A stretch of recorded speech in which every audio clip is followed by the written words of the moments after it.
Continuamos en D-News, noticias para toda América Latina y seguimos tocando muy de cerca el tema de Venezuela y la tensión que está en este momento en el Mar Caribe. Voy a conectarme con la periodista, investigadora y politóloga venezolana, Maybor Petit. Ella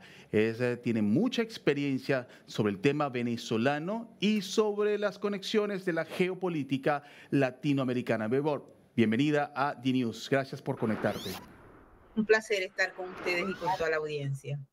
Maybor, estamos hablando sobre el tema de Venezuela, estamos hablando sobre la llegada del portaaviones más avanzado del planeta frente a las costas venezolanas y pues ya se concretó lo que muchos decían que no era así. Ahora, mi pregunta es la siguiente, ¿estamos realmente ante un discurso que Maduro habla de guerra? Pero ¿por qué Maduro habla de guerra si Venezuela lo que hay es salarios por el suelo, no hay medicinas, no hay comida y los ciudadanos como tal están prácticamente en la miseria? ¿Qué hace el presidente de este país hablando de guerra en un discurso interno cuando no está realizando los trabajos para los cuales fue supuestamente electo? Bueno, en Venezuela hay lo que ha pasado en otros regímenes donde una cúpula toma el poder, secuestra al Estado y se convierte prácticamente en una corporación que en el caso venezolano es criminal. A los Estados Unidos le interesa poner fin a una de las capturas que tal vez vaya a ser historia si se logra ejecutar, que es la cabecilla de un cartel que posee al Estado y a las instituciones. Poco le importa al régimen venezolano el bienestar de los venezolanos. Es decir, no existe ninguna relación entre la actividad que ejecuta el régimen y a través de esos carteles que forman parte de la organización llamada el Cartel de los Soles y el bienestar de la gente. Por años ha sido así. Anteriormente, durante la época de Hugo Chávez, había muchos fondos, mucho dinero, y eso permitía que fluyeran las ayudas del Estado para mantener contenta la base que prácticamente pues dependía del Estado. Hoy en día no es así. El Estado venezolano, para que opere como tal, requiere millones de dólares que no se están produciendo ni con el petróleo ni con la venta legal de todo lo que son los productos mineros. Y el régimen completa una parte de las necesidades para mantener la movilización con dinero proveniente de la industria criminal. En estos momentos estamos frente a un escenario que es muy preocupante, Juan Carlos, porque está, por un lado, todo lo que son las operaciones que está haciendo Estados Unidos en el Mar Caribe, en la lucha contra lo que se ha llamado el narcoterrorista, e internamente el régimen está militarizando el país, lo está convirtiendo en una especie de cuartel. Y ayer tuvo oportunidad de firmarse en Caracas, no sé si ustedes se enteraron por allá, una ley que crea los llamados comandos de defensa integral, que transforman prácticamente a todos los entes de la sociedad en parte del cartel. Ahora bien, para Maduro tiene dos salidas y esto hay que destacarlo. La primera de ellas es que si hay algún evento, alguna acción por parte de Estados Unidos o de los aliados, Maduro, al promulgar esta ley y a transformar a Venezuela en una especie de sociedad militarizada con esta defensa integral de la nación, prácticamente los lugares o los espacios de la sociedad donde no había el control directo del Estado, ahora lo hay con esto. Eso es para Maduro una acción positiva, pero tomando en cuenta que los venezolanos, en una mayoría que tal vez llega al 90%, no tenemos las cifras porque en Venezuela no hay cifras de nada, sí podría esto revertirse, es decir, que la sociedad toda en un rechazo frente al régimen, frente a todas las políticas que han sido hambreadoras, pero también de persecución y en contra de muchos que han muerto o están en las cárceles venezolanas, pueda revertirse la acción de esta ley que se ha promulgado y se convierta ese 90% en eventual acción extranjera en un enemigo que se rebele en contra del régimen. Esto es siempre un riesgo que se toma cuando los dictadores hacen este tipo de acciones, jugando con el interés nacional y con la psiquis del colectivo. Así es que creo que dentro de todas las cosas que están pasando está el hecho de que el régimen cree que y necesita además que el grueso de la población muestre de alguna manera un interés en que se mantenga el statu quo como está, y los venezolanos, contrariamente a esto, pues lo desprecian y están buscando las vías no solamente para sacarlo internamente, sino también para tal vez, y eso sería muy peligroso, tomar la justicia por sus propias manos, es decir, irse contra estos sujetos que han esclavizado y han secuestrado a la nación por más de 25 años. Precisamente esa era mi siguiente pregunta, Maybor, pero ya me las has aclarado. Te quería preguntar si esta activación de la fase superior del Plan de Independencia 200 era una manera que tenía el régimen venezolano para afianzar lo que era el control y justificar el control y la represión interna para lo que ellos mismos en esa nueva ley aprobada llaman el enemigo interno. ¿Quién es el enemigo interno, Maybor Petit? Mira, el enemigo interno son los venezolanos que todavía tienen conciencia clara y sentido común y saben que el régimen es un hambreador y es el propio enemigo. Allí en Venezuela hay mucha gente que ha sufrido los estragos de la economía, del mal gobierno, pero lo peor aún, la ausencia de libertades y la violación reiterada de derechos humanos. Eso es lo que para Nicolás Maduro se va a convertir en el enemigo número uno, porque está clara la gente y tiene una sed no solamente de cambiar, de transición, de transformar el país en uno diferente, sino que tienen una rabia incontenida contra estos individuos, que son una cúpula, que son militares, ellos hablan de la fusión cívico-militar policial, y que se combinan entre ambos para hacerse tal vez de la peor de las élites que ha gobernado a Venezuela, o en este caso desgobernado, por lo menos en el último siglo.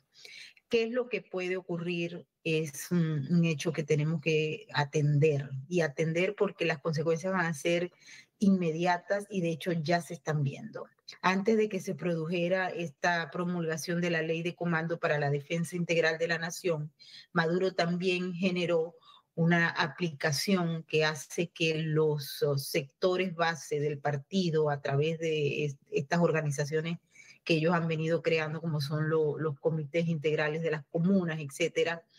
hacen que el pueblo, la gente, se divida entre sí y a través de la delación pueda el régimen llegar a las personas que de alguna manera se estén prestando para que haya apoyo externo o que estén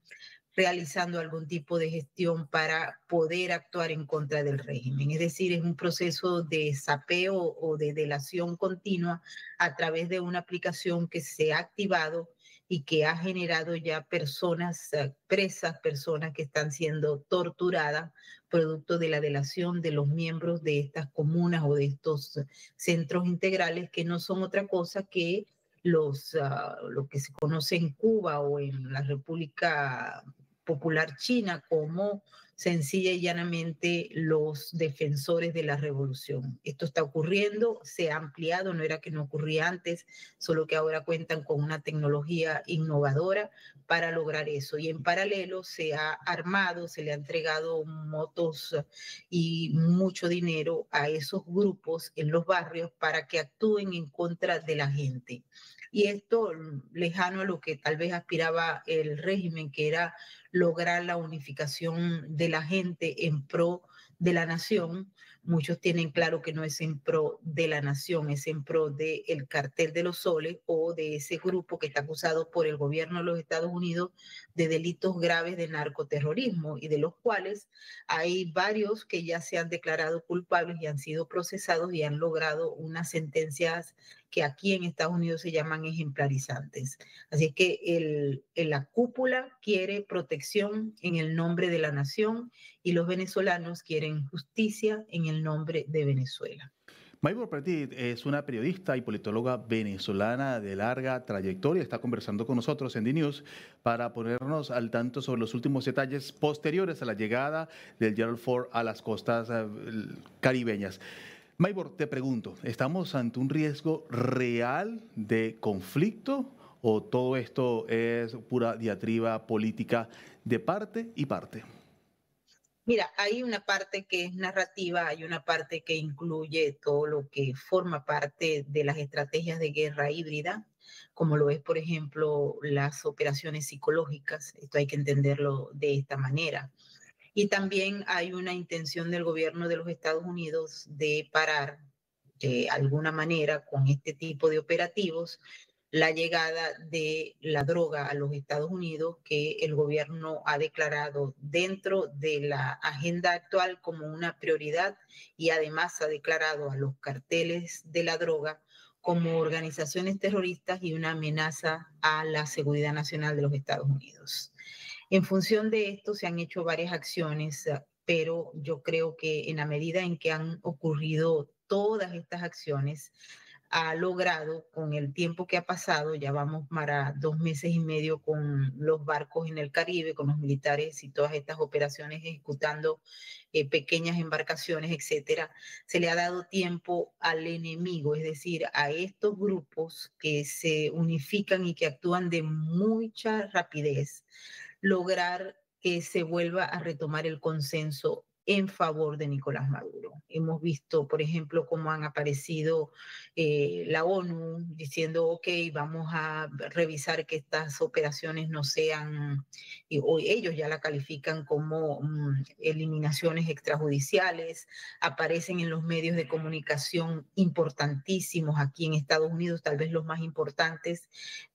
poniendo una narrativa que en el fondo es contra la política del presidente Trump, pero a la vez en el desarrollo de esa narrativa terminan ayudando a Nicolás Maduro porque lo humanizan y le dan la posibilidad de que sea, por ejemplo, legítimo, cosa que no es. Aquí se ha dejado claro que Nicolás Maduro desde el año 2018 fue declarado ilegítimo porque se declaró ganador en unas elecciones que no ganó el 20 de mayo del 2018. Y de allí en adelante fue cuando el gobierno de los Estados Unidos pudo acusarlo de delitos de narcotráfico, pudo señalarlo como el jefe del cartel de los soles y puso sobre su cabeza una recompensa para su captura. De ahí del 2018 en adelante esto ha venido modificándose, pero el concepto sigue siendo el mismo. Hoy en día, con todos los, si tú te pones a leer todos los reportajes y todo lo que son las acciones de propaganda y de comunicación que se están dando en Estados Unidos a favor de vender el caso como una intervención, como violación del derecho internacional, más no de lo que realmente es, que es un país que está acosado y gobernado por unos criminales que han hecho de las suyas en los últimos 25 años. Y vale la pena recordar que esta historia no empezó con Nicolás Maduro, empezó con Hugo Chávez y las investigaciones que se han hecho a lo largo de la fiscalía en los Estados Unidos deja claro que Fidel Castro y Hugo Chávez fueron los que plantearon la creación de esta asociación estratégica con las Fuerzas Armadas Revolucionarias Colombianas para crear y convertir a Venezuela tal vez en el principal hub del crimen organizado transnacional, como no se había visto en la región. Y en estos momentos se está disminuyendo esa acción y enarbolando otras banderas que benefician al régimen desde el punto de vista narrativo. Y en la medida que esto pase, ya lo hemos visto desde la academia, desde los think tanks, desde otros gobiernos, desde las organizaciones como la CELAT, inclusive desde la misma ONU que hemos observado al encargado de derechos humanos señalando que estas acciones deben pararse a la mayor velocidad, puesto que están violando el derecho internacional. Más allá de eso, también están beneficiando a Nicolás Maduro y a la cúpula que secuestra a Venezuela desde hace 25 años. Maybor Petit, periodista y politóloga venezolana, se comunica con nosotros desde la ciudad de Nueva York. Te agradezco enormemente el tiempo que nos has dado para aclararnos varios puntos. Quedaron varias preguntas por hacer. Será en una próxima oportunidad, Maybor. Gracias. Un placer estar con ustedes y feliz día. Feliz día para ti.